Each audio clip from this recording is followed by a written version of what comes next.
Bueno, Listo, profe. entonces, bienvenidos a todos. De nuevo, disculpas por el pequeño retraso. Les quiero presentar a Antonio Aparicio, que es nuestro fellow, y va a presentar una actividad de nefro que, pues, a mi parecer está extremadamente completa. Y adelante, Antonio, sin más preámbulos. Gracias, profe. También darle la bienvenida al profe Rodelo, quien va a estarnos acompañando como tutor de la rotación y además de eso como asesor experto en la charla. Listo, entonces de lo que vamos a hablar durante los próximos 30-40 minutos van a ser de estos 4 tópicos en los cuales la lesión renal aguda se nos va a llevar la gran mayoría del tiempo. Luego vamos a hablar de algo de intoxicados, vamos a hablar de SCUF, parapaya cardíaca, y por último vamos a dedicarle un tiempecito al síndrome patorrenal. Sin más preámbulo, vamos a hablar entonces de la lesión renal aguda y cómo no hablar cuando uno habla de lesión renal aguda, pues hay que definirla. Y la definición de lesión renal aguda es la disminución rápida en la función renal que se desarrolla en un plazo de horas o días.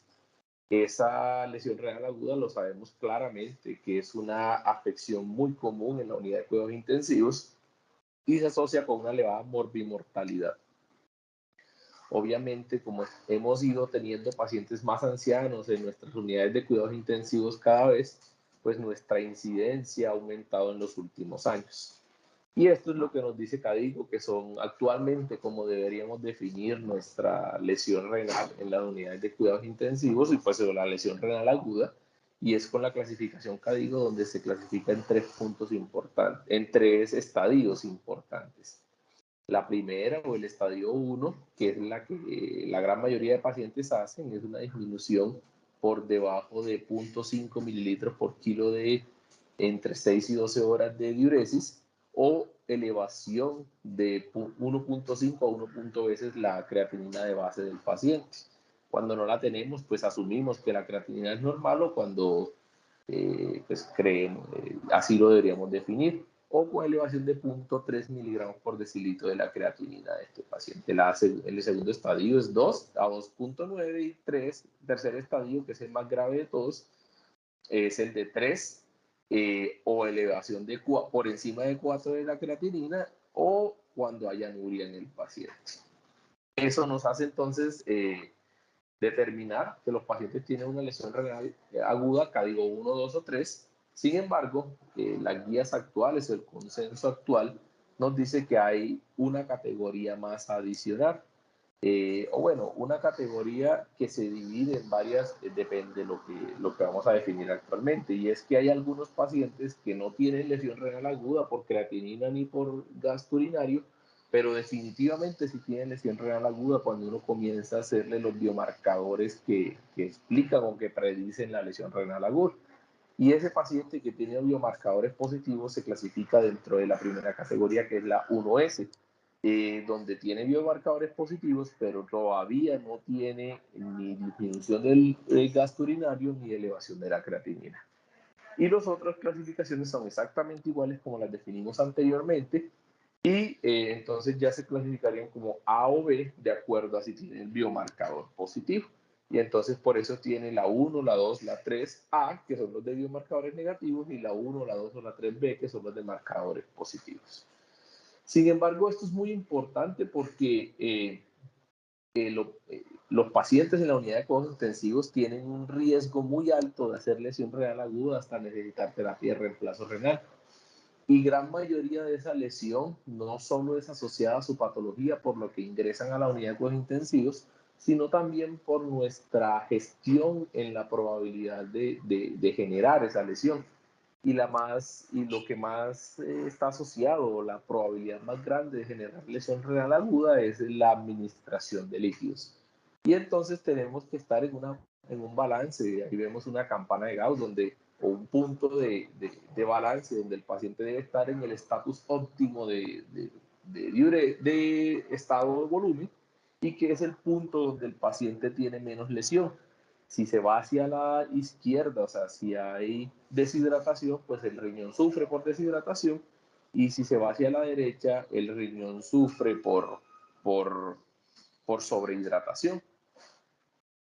Sin embargo, esto no es lo que venimos a discutir aquí. Aquí venimos a discutir un punto más importante y es, o un punto más importante no, sino un punto más trascendente en el manejo y es cuándo iniciar la terapia de reemplazo renal agudo. Y para eso hay 4 estudios que les vengo a mostrar. Rápidamente voy a ir avanzando, donde el primero es el ELAINE del año 2016, donde es un ensayo clínico aleatorizado de un solo centro, y eso de pronto puede ser uno de los puntos críticos del ELAINE. Y la idea del ELAINE era analizar los pacientes que se llevaban a estrategia de reemplazo renal aguda en 2 estadios. En el CADIGO 2, y se llevaban rápidamente en las primeras 8 horas, y en el CADIGO 3, o sea, aquel paciente que cumplía todos los criterios para terapia de reemplazo renal y se llevaba en las siguientes 12 horas. Y esto se analizó bajo la estrategia de mortalidad o como objetivo principal la mortalidad, y nos dimos cuenta que los pacientes que se llevaban a terapia de reemplazo renal tardía, o sea, los CADIGO 3, cumpliendo todos los criterios, no morían más. Eso es importante porque eso nos hizo darnos cuenta probablemente que no necesitábamos llevar los pacientes tan rápidamente a terapia de reemplazo renal, y eso nos podía proteger el paciente, como lo vamos a ver más adelante.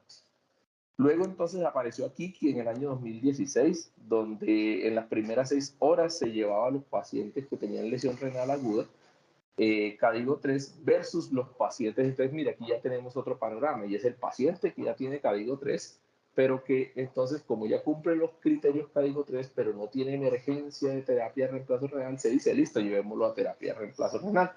Versus los pacientes que tenían CADIGO 3, pero que ya estaban en emergencia dialítica. Y entonces esta es la división de temprano y tardío. Y también se encontró que no había diferencias en la mortalidad entre los 2 estudios. Luego entonces aparece IDEAL-IQ, ¿cierto? IDEAL-IQ, en la que nos dice claramente, el IDEAL-IQ es un ensayo multicéntrico, probablemente sea uno de los puntos más importantes en el avance de la terapia de reemplazo renal. Entonces, todos los pacientes que tenían shock séptico y que estaban en terapia temprana de lesión renal aguda versus los pacientes que tenían terapia de reemplazo renal y que cumplían criterios de falla renal. En este momento ya estaba RIFLE como clasificación en la unidad de cuidado de la falla renal aguda, y nos dimos cuenta que los pacientes no se morían más a 90 días y los pacientes que se llevaban a terapia de reemplazo renal temprana necesitaban más terapia de reemplazo renal y algunos no recuperaban, mientras que los pacientes que se llevaban a terapia de reemplazo renal tardía necesitaban menos terapias de reemplazo renal y algunos de estos pacientes recuperaban la función renal. Eso entonces nos hizo dar cuenta que probablemente llevar los pacientes tardíamente a terapia de reemplazo renal era una buena práctica, porque probablemente algunos pacientes, después de la hidratación, de la reanimación inicial, mejoraban su función renal. Y por último, apareció el estudio AKIKI 2, que el objetivo principal fue probar la hipótesis de que el inicio de la terapia más demorada daría más días sin terapia de reemplazo renal versus una estrategia tan temprana. Y se comprobó con el AKIKI 2 que los pacientes con terapia de reemplazo renal más tardía, o sea, cuando ya cumplían los criterios para necesitar terapia de reemplazo renal, les iba mejor.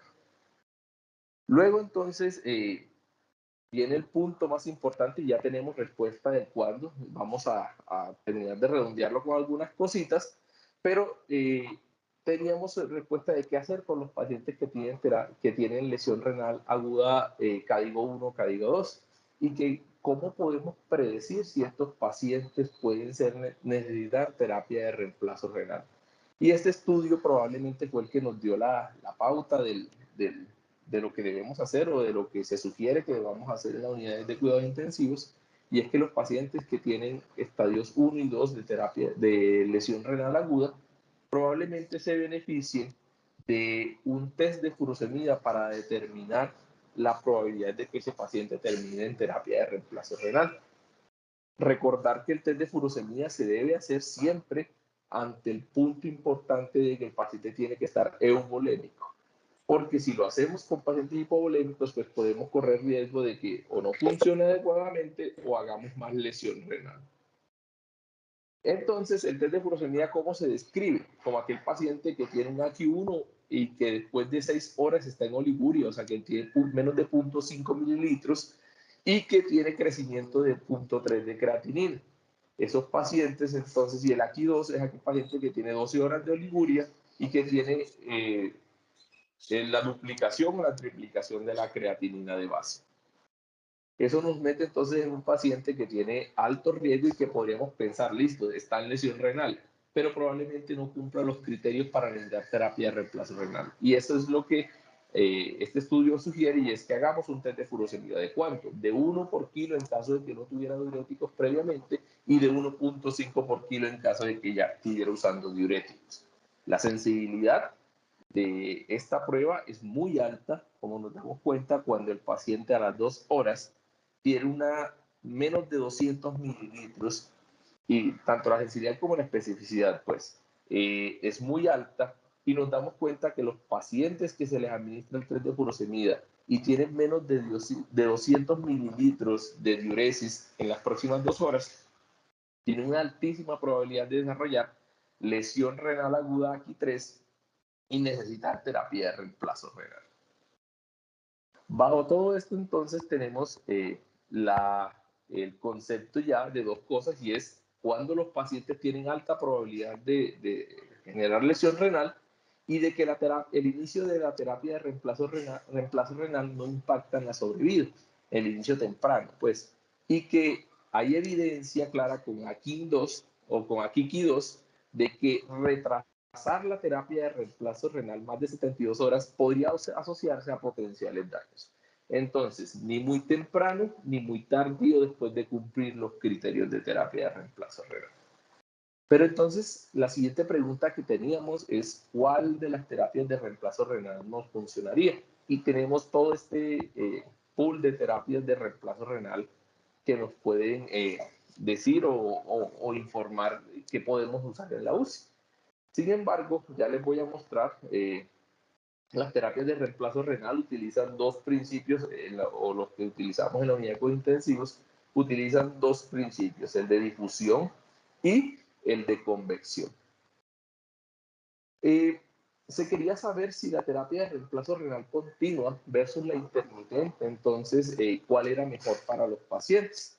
Y aparece este estudio donde nos muestra que 232 pacientes con lesión renal aguda que necesitaron terapia de reemplazo renal fueron llevados a la doble terapia, o se le colocó terapia SLED o se le colocó terapia de reemplazo renal continuo. Y miren que es muy parecido a lo que hacemos actualmente en la unidad de cuidados intensivos. Aquí quiero resaltar una cosa importante, y es este número de 12 horas. Recordar que las terapias de reemplazo intermitentes o pues híbridas como son las SLED, deben usarse más entre 8 y 12 horas para que estos estudios y esta información que les voy a mostrar a continuación sea válida. Entonces, el comparador es entonces terapia de reemplazo renal continua versus terapia SLED. Y se encontró entonces que la mortalidad entre las dos terapias a los 90 días fue similar, teniendo SLED una mortalidad del 49.6%, mientras que la terapia de reemplazo renal continua tenía una mortalidad del 55.6%. Aún, si uno ve los resultados, aunque no son estadísticamente significativos, uno podría pensar, solo por números, que el SLED podría ser hasta de menos mortalidad en la unidad de cuidados intensivos. Sin embargo, la P no es estadística, entonces podríamos decir que la mortalidad fue similar. Y la estabilidad hemodinámica, que fue el resultado secundario que se quería evaluar, no difirió entre el SLED y la terapia de reemplazo renal continua.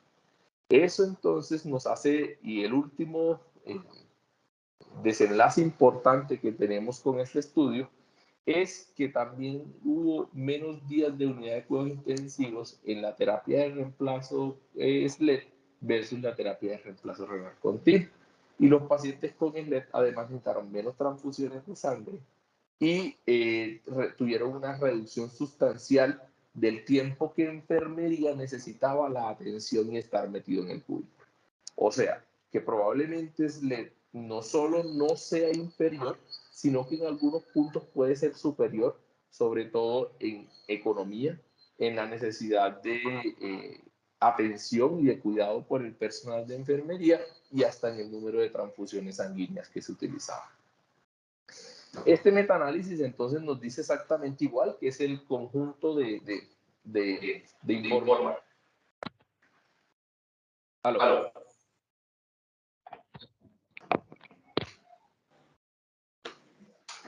¿Hay alguien hablando? ¿O no? Fue un error. Listo, abrieron el micrófono.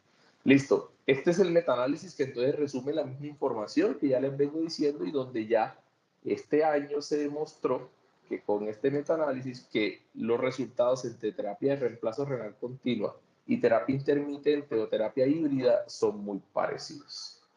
Ya tenemos entonces la segunda respuesta, ¿cierto? ¿Y es cuál? Probablemente ante la situación de que el paciente está demasiado inestable, se podría pensar que la terapia de reemplazo renal continua podría ser un poco beneficiosa, sobre todo por la bomba más lenta que se le puede administrar.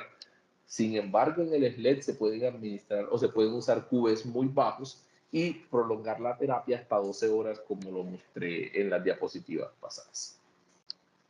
Esto entonces nos hace llegar a la tercera pregunta y es la intensidad y cuánto reemplazo renal necesitan los pacientes o cuánto ultrafiltración. Y la intensidad no la respondió este estudio, donde nos dividía a los pacientes entre estables e inestables hemodinámicamente. ¿Cómo se determinaba que era inestable o inestable? Aquellos pacientes que tenían un SOFA score cardiovascular por encima, o sea, en 3 o 4, esos pacientes se consideraban inestables. Los pacientes que tenían SOFA score por debajo de 3, o sea, 1, 0 o 2, se consideraban como estables hemodinámicamente. Y se llevaron a 4 grupos de intervención. Los pacientes que estaban en SOFA score estable se llevaban a hemodiálisis o terapia SLED y los pacientes que estaban inestables se llevaban a hemodiafiltración venovenosa continua. ¿Qué se colocó entonces? ¿Y cuál era la diferencia entre los dos estudios o entre los 4 brazos del estudio? Era que a uno de los pacientes, a los estables, se les daba, no, o sea, en los dos grupos se les daba 6 versus 3 terapias de hemodiálisis, o sea, diálisis todos los días versus diálisis intermitente, sobre todo en el grupo de pacientes estables. Y eso nos hizo darnos cuenta que los pacientes que se llevaban a terapia de reemplazo renal intermitente no se morían más, ¿cierto? No tenían más desenlaces cardiovasculares y que además de eso no tenían más complicaciones asociadas a la terapia de reemplazo renal. O sea, que las diferencias estadísticamente significativas en la recuperación de la función renal o en la mortalidad no hubo diferencias entre los dos grupos.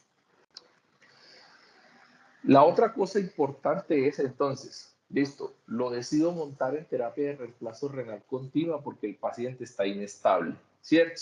Y es entonces, ¿qué intensidad de terapia le voy a dar? O sea, ¿cuántos mililitros por kilo le voy a colocar al efluente de este paciente para dializarlo? Y entonces en este estudio se comparó 40 versus 25 mililitros por kilo por hora y se mostró que los pacientes que se les daba menos terapia, o sea, menos mililitros por kilo, el de 25, probablemente les iba mucho mejor y tenían más sobrevida al final de toda la terapia de reemplazo renal. Eso nos hizo entonces darnos cuenta que terapias más intensivas eran probablemente lesivas y que generaban más lesión en este tipo de pacientes, como lo muestro en la siguiente gráfica. Eso, lo último que queremos responder de esto es cuánto ultrafiltrar. Y la respuesta probablemente la dio este estudio, donde nos mostró que más o menos el valor va entre 1 y 1.75. Cuando tiene menos de 1, la mortalidad de estos pacientes aumenta por la sobrecarga que se le mantiene y cuando se pasa de 1,75, probablemente la mortalidad se aumenta también, como lo mostramos en esta gráfica que está aquí. Por esa razón, el valor probablemente después de todo esto es que debemos utilizar terapias de reemplazo renal continuas solo en los pacientes que están extremadamente inestables. Debemos usar además de eso terapias intermitentes en los pacientes que están inestables y que una dosis interdiaria funciona muy bien. Cuando utilizamos terapias de reemplazo renal continua, probablemente el punto de corte para disminuir los desenlaces adversos es 25 mililitros por kilo, y que lo llevamos a 30 en la gran mayoría de ocasiones en la unidad de cuidados intensivos por las interrupciones que se pueden generar en la atención de estos pacientes, que se necesitan llevar a tomografía, que se necesitan llevar a endoscopia, que se necesitan llevar a cirugía. Y ultrafiltrar más de 1,75 mililitros por kilo o el equivalente en SLED de 10 a 15 mililitros por kilo parece ser que también es deleterio. Y el punto importante aquí es que el SLED, el tiempo mínimo debe ser entre 8 y 12 horas para los pacientes que están en la unidad de cuidados intensivos. Luego de todo esto, entonces, llegamos a las conclusiones del paciente de terapia de reemplazo renal.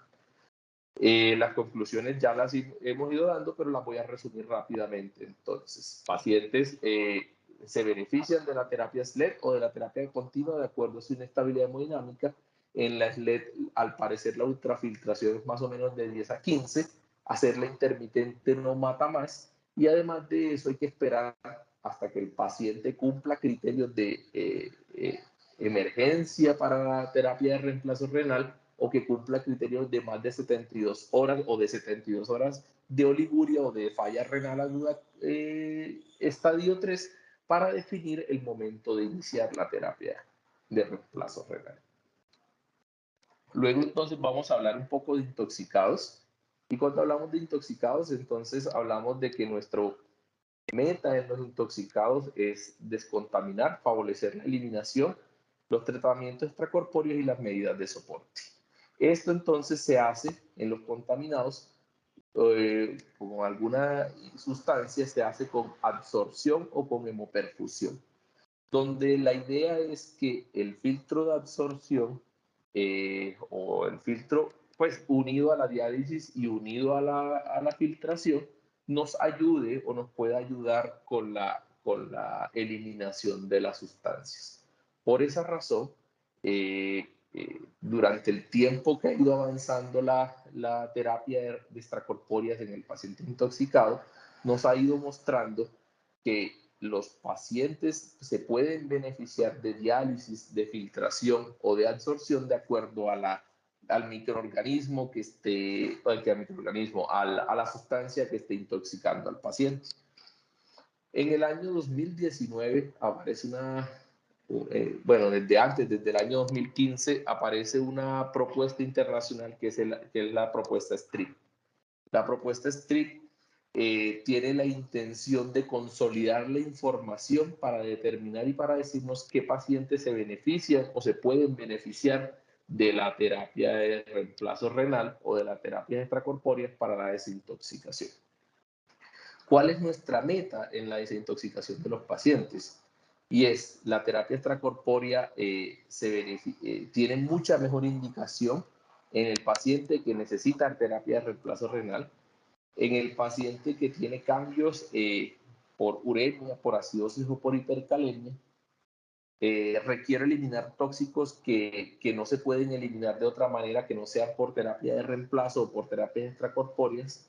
Este paciente está estable o inestable. Y por último, es que las terapias, y el gran mensaje aquí es que las terapias se individualizan según la necesidad del paciente. Y por esa razón STRIP es tan poderoso en esto, porque nos ayudó a dilucidar la gran duda que teníamos con los pacientes, y es que aunque algunas terapias son susceptibles de colocarle diálisis o de dializar, probablemente no se benefician todos los pacientes de esta terapia de diálisis, porque los pacientes que más se benefician son aquellos pacientes que tienen unas características que les voy a mostrar más adelante. En el momento STRIP tiene la sugerencia de que los pacientes que se deben dializar sí o sí, o que se les debe ofrecer terapias extracorpóreas, son aquellos pacientes que están intoxicados por barbitúricos, por litio, por alcoholes, por salicilatos, por talio, por ácido valproico, por teofilina, y que los pacientes se les puede sugerir a aquellos pacientes que tienen acetaminofén y carbamazepina y tienen menos evidencia en algunas de las otras terapias. Cuando nos metemos en cada una de ellas, Strip es muy poderosa porque nos dice cuándo este paciente se beneficia fuertemente de la colocación del filtro o de la terapia de reemplazo renal, puede ser filtro, puede ser diálisis, cuándo suspender esta terapia y en qué momento, así con cada uno de los medicamentos. Esto entonces nos hace darnos cuenta que las indicaciones para el uso de terapias extracorpóreas son fundamentalmente clínicas, que la idea es mantener el paciente en la mejor homeostasis posible y las alteraciones hidroelectrolíticas y corregir la acidosis que están acompañadas de algunas intoxicaciones pueden ser la indicación más clara de colocarle terapias extracorpóreas. Recordar que el tóxico ideal es aquel paciente, o el tóxico ideal para dializar es aquel tóxico que tiene pequeño tamaño molecular, que es altamente soluble, que es de baja unión a proteínas y que tiene bajo volumen de distribución, porque este es el que se beneficia más y es el que se mantiene más en el espacio intravascular. Y la elección de la terapia extracorpórea en el paciente intoxicado debe ser aquella toxina que se garantiza de la mejor manera la remoción por la terapia extracorpórea. O sea, si el paciente remueve mejor la toxina por la orina que por la terapia extracorpórea, pues ¿para qué lograrlo? Por el pulmón que por la terapia extracorpórea, pues ¿para qué montarlo en terapia extracorpórea? Obviamente hay que considerar las condiciones hemodinámicas del paciente y si este paciente está orinando o no, y considerar las características toxicocinéticas de la sustancia como respuesta. Como último, la conclusión más importante es que la terapia extracorpórea debe considerarse como opción terapéutica en aquellos pacientes con signos graves de intoxicación que no mejoran ante el tratamiento conservador. O sea, aquel paciente que a pesar de la desintoxicación con el antídoto, que a pesar de la depuración en los días, ese paciente no mejora. Recordar que colocar la terapia extracorpórea a los pacientes es riesgoso para esos pacientes porque los puede meter en dialitrauma y además de eso los mete en los factores de riesgo asociados no solo a la diálisis, que los pueden estabilizar más, sino a la implantación de un catéter. Y que las sustancias a depurar deben cumplir los criterios tóxico-cinéticos específicos. El último mensaje que les quiero mostrar con las terapias extracorpóreas en el intoxicado es que la gran mayoría o el 90% de los tóxicos que se pueden dializar o que se pueden remover por terapias extracorpóreas son dializables. O sea que no es necesario un filtro y aún el SCUF el SLED como terapia probablemente sea mucho más poderoso en la remoción de estos elementos que la misma terapia de reemplazo renal continuo. Porque lo que una terapia de reemplazo renal continuo hace en 24 horas, el SLED lo hace entre 6, 8 o 12 horas, de acuerdo a cómo lo planteemos administrar. O sea que probablemente el SLED en la mayoría de los elementos funciona muy bien para remover la toxina que se coloca. Ahora vamos a hablar un poco sobre SCUF y cuando vamos a hablar sobre SCUF pues tenemos que hablar sobre falla cardíaca.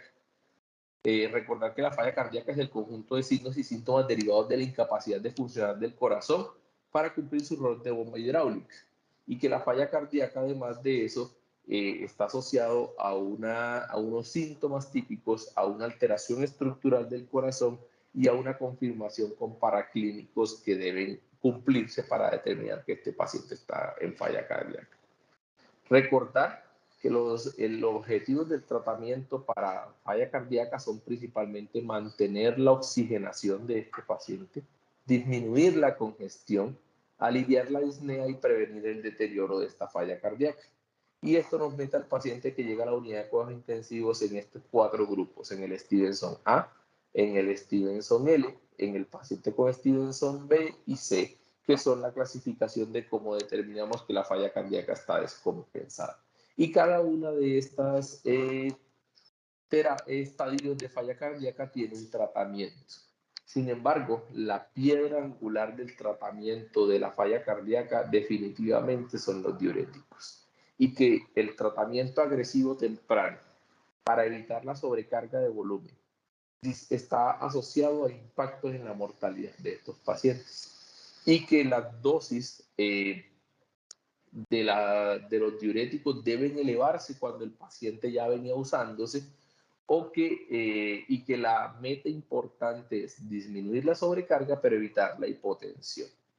Recordar que si los pacientes, a pesar de una dosis adecuada de diuréticos, no terminan de mejorar sus síntomas congestivos, podemos utilizar el bloqueo con tiazidas como nuestro elemento para ayudarnos. Y aquí está la furosemida de cómo se debe iniciar el manejo y cómo debe continuar. Sin embargo, pues mi idea no es meterme en esta charla porque la idea es llegar al punto donde queremos llegar, que es las terapias extracorpóreas. La titulación de la furosemida es muy importante porque debe aumentarse entre 1 y 2 veces si el paciente venía utilizando furosemida, y si no venía utilizando furosemida debe colocarse una dosis entre 20 y 40 miligramos IV, medir el sodio urinario, y esto es muy importante porque muchas unidades no hacemos o no se hace juiciosamente la medición del sodio urinario y del gasto urinario para determinar si esa terapia con furosemida se está funcionando, y repetir las dosis entre 12, 8 o 4 horas, depende cómo vean ustedes el paciente, para determinar y para mejorar las causas de congestión, hasta terminar mejorando o generando descongestión en estos pacientes.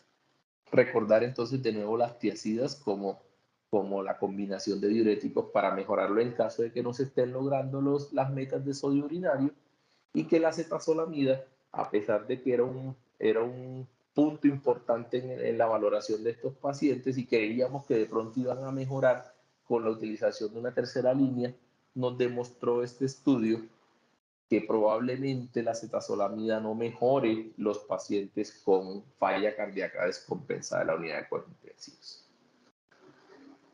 ¿Cómo evaluar esta descongestión? Probablemente el mundo ha ido virando hacia la parte de la ecografía, y hace poco hicimos una charla sobre cómo evaluar la congestión en estos pacientes. Una de las cosas que podríamos ir comenzando a meter en nuestro algoritmo es el Vexus, como determinar en qué momento el paciente está en el mejor estadio hemodinámico posible. Sin embargo, pues faltan más estudios para tener la fuerza suficiente para determinarlo en la unidad de cuidados intensivos.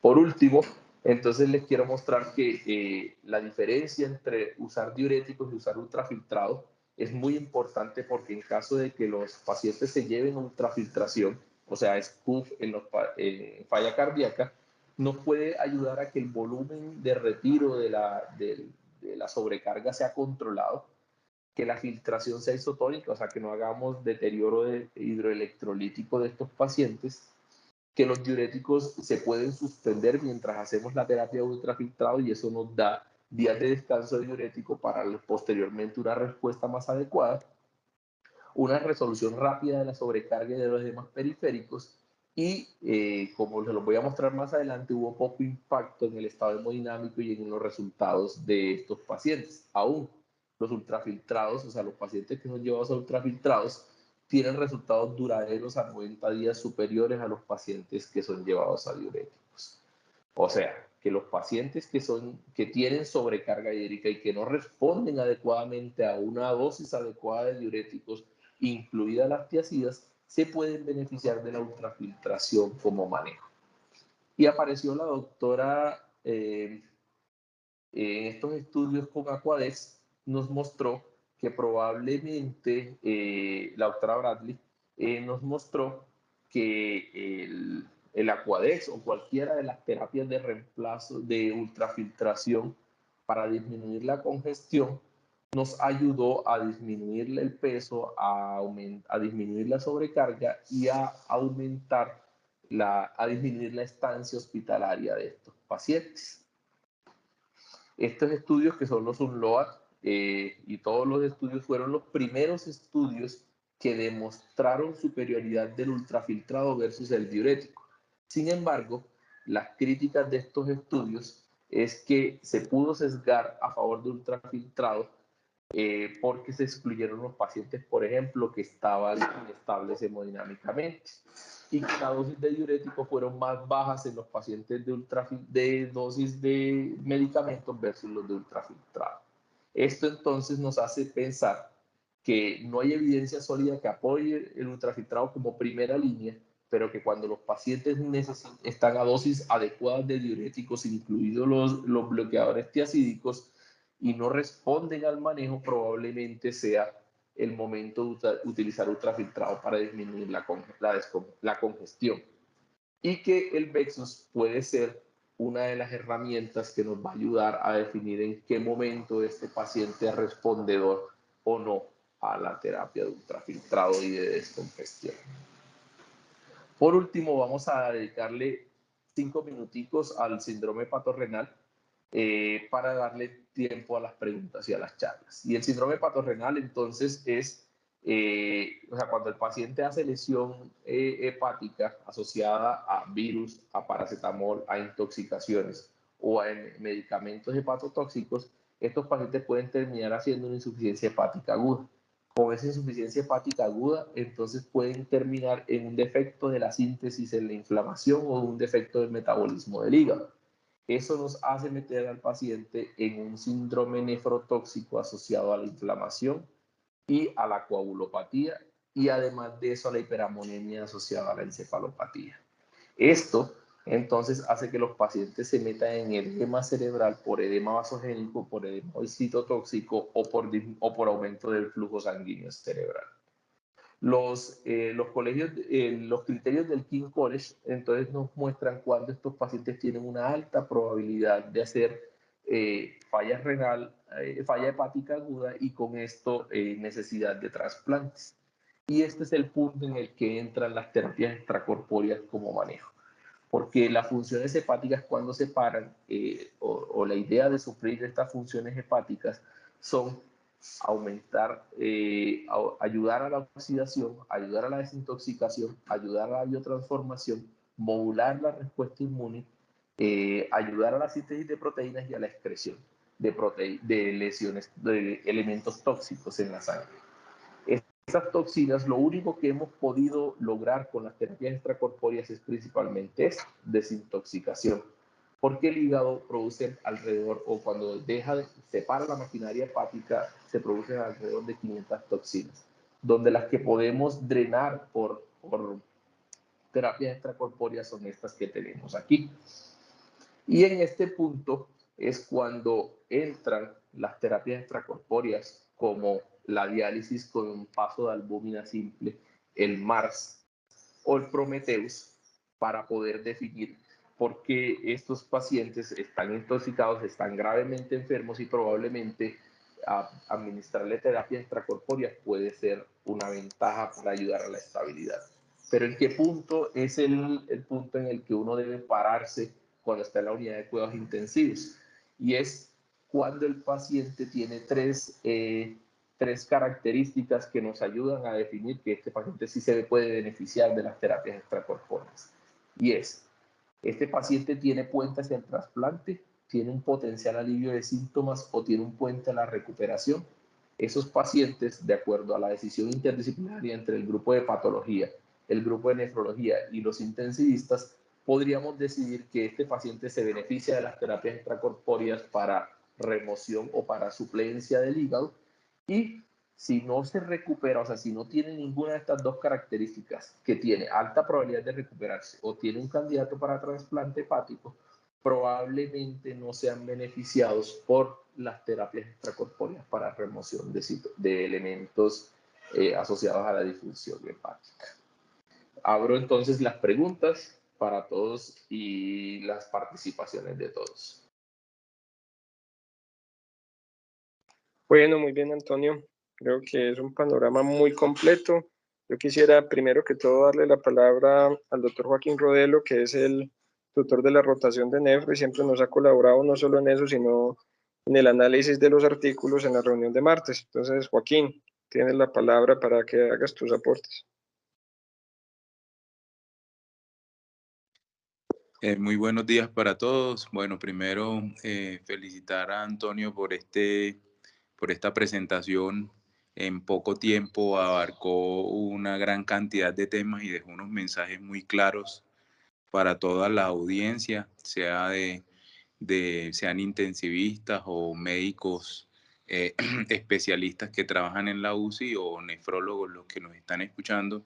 La información fue totalmente pues clara y los mensajes bastante directos. Lo único que tendría para decir es que cada vez más hay, digamos, opciones de terapias extracorpóreas, por llamarlas de cierta manera. Aquí abarcamos principalmente las terapias de reemplazo renal y el SCUF, pero recordar que existe también otros tipos de terapias como extracción de monóxido de carbono, como terapias absortivas para el manejo de la sepsis o de la tormenta de citoquinas, ya sea que los pacientes tengan o no disfunción renal, y las terapias, digamos, para soporte renal y junto con soporte hepático, que mencionó algunas Antonio, como la terapia MARS, el Prometheus,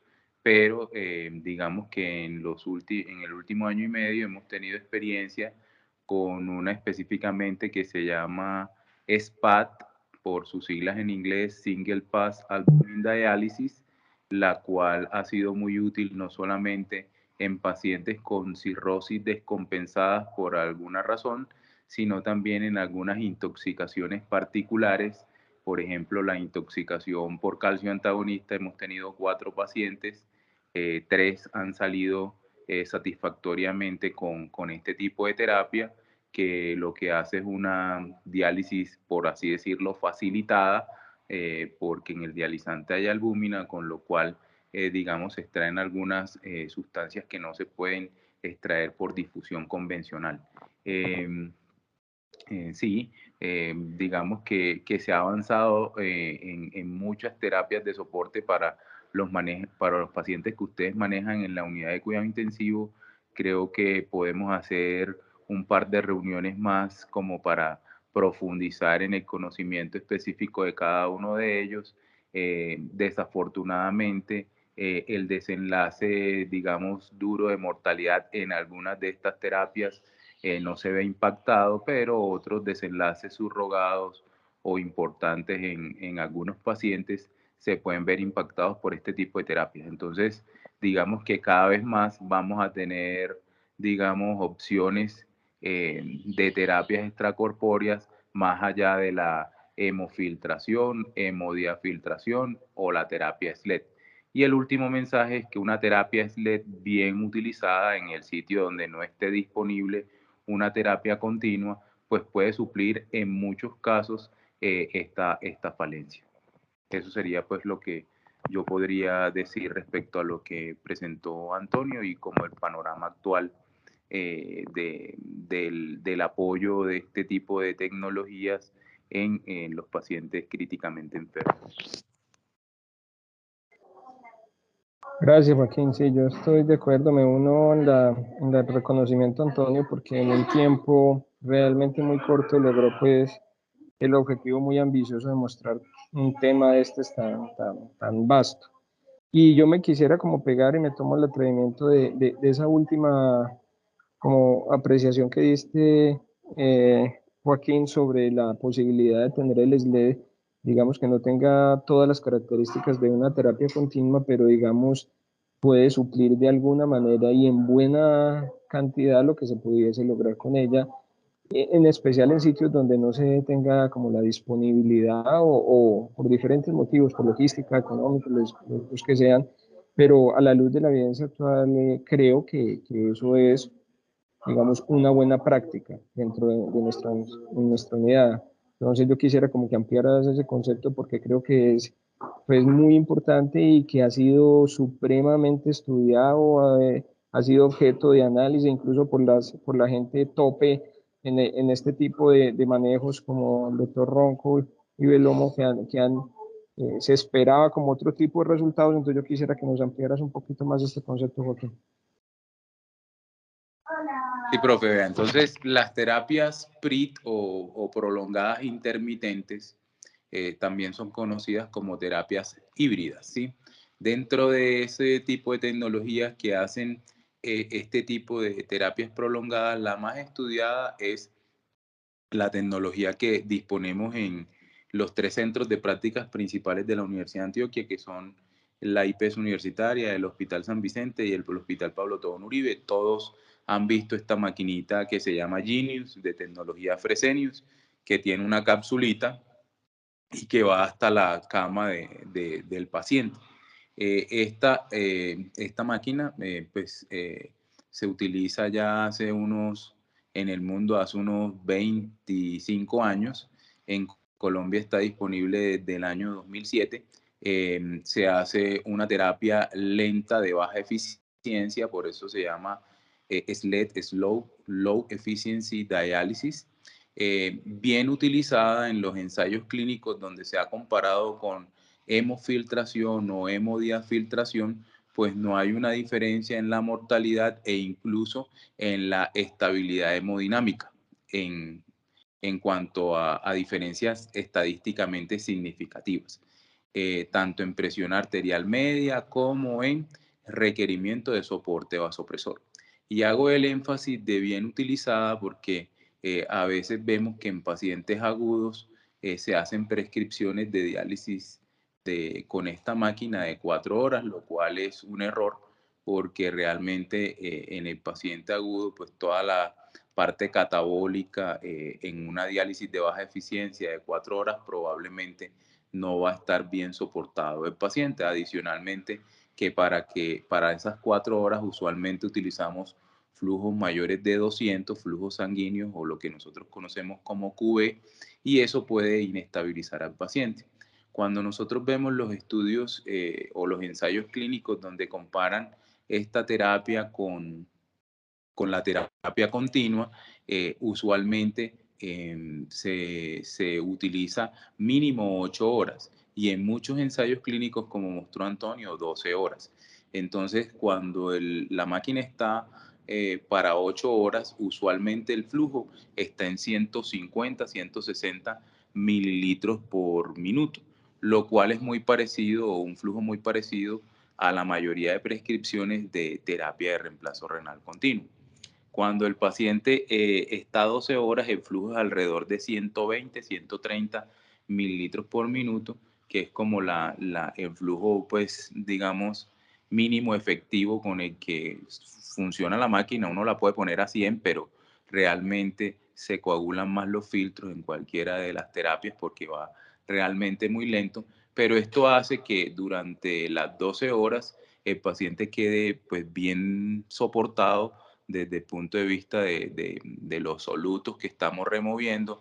Nos da tiempo para una ultrafiltración más lenta y continua durante todo este tiempo y hace que la estabilidad hemodinámica del paciente sea equiparable, no voy a decir mejor o no es inferior a la estabilidad hemodinámica que se obtiene con una terapia de reemplazo renal continuo. Esto no quiere decir pues que en todos los escenarios la SLED pueda, digamos, estar a la par de la terapia de reemplazo renal continuo. Pues sabemos, por ejemplo, que si tenemos la opción de tener las dos terapias en pacientes que tengan, por ejemplo, hipertensión endocraniana o trastornos del sodio severos, pues vamos a optar por una terapia de reemplazo renal continuo donde podemos cambiar las concentraciones de sodio del dializante y de las soluciones de sustitución, mientras que en una terapia SLED es muchísimo más difícil hacer estos ajustes porque digamos, las máquinas vienen preparadas con sodio a 140 y ocasionalmente la podemos preparar a 150, pero un paciente que tenga 170, 180 de sodio lo montamos en un SLED, así sea de 150, a las 3 o 4 horas le habremos reducido los niveles de sodio de 180 a 150. Entonces comenzamos a poner infusiones, digamos, de enatrol por vía periférica para tratar de evitar esos descensos abruptos del sodio, o en el que tiene hipertensión endocraniana. También hay una ventaja de la terapia de reemplazo renal continuo, pero en ausencia de esta tecnología, pues el paciente requiere un soporte renal. La terapia híbrida es una tecnología asequible, con buenos resultados y que nos permite muchas veces esa facilidad para llevar al paciente a estudios imagenológicos, para hacer procedimientos o programar los procedimientos, porque 12 horas está el paciente en terapia y las otras 12 horas pues podemos utilizarlas para estas otras intervenciones en el paciente críticamente enfermo. Yo creo que, pues para no dar más vueltas, son terapias complementarias. Lo ideal es que en las instituciones podamos tener la opción de escoger qué terapia le ponemos al paciente, pero en algunos sitios, en ausencia de terapia de reemplazo renal continuo, utilizando bien la SLED podemos tener buenos resultados. Perfecto, Joaquín, yo creo que queda bastante claro. Muchas gracias. Yo quisiera, pues, en aras del tiempo, si alguno de los participantes tiene una intervención o alguna inquietud antes de terminar, adelante, es el momento. No sé si alguno de los compañeros y tú, Antonio, si ves ahí la participación que hacen en estos dispositivos, no alcanza a ver, me das el aviso. Si hay algún compañero ahí con alguna inquietud.